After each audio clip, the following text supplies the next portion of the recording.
To the VA, which of course provides care to more than 9 million veterans. 36% of veterans in the civil service are disabled or they have a serious health condition. Many of them are receiving care for injuries sustained while they were serving. So what are the ripple effects if their main provider has funding cut? So for the last 40 years, especially since 2008, the global war on terror, veteran organizations like myself, the American Legion, VFW, have worked tirelessly to make sure that we have veterans preference and programs for veterans to find gainful employment.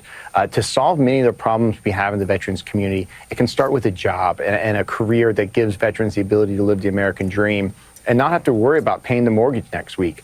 We've created these programs because veterans fit into the federal workforce in such a strong way. They've served their country already. They continue to serve. They've got great skill sets. And we made a promise to them. We made a promise to the blank check that they wrote, but then also when we worked to make sure that they took these positions and these careers, many times taking less money than they could in the public sector, or in the private sector, we made a promise to them. And for them to be fired unjustly, that is the issue here.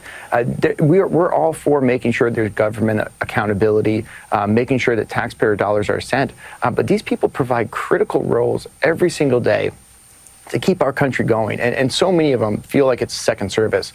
FAA workers in Nebraska that just want to make sure that planes can land on time have been laid off with no just cause. And that's something that we've got a bone to pick with. And we just came from a press conference where legislators are putting out legislation now, hopefully to make right by our veterans that have been laid off so far and put accountability into this administration who seems like they just want to press buttons and put names on a spreadsheet and not realize who they're affecting, like that gentleman we heard where him and his family are not sure what they're going to do next week.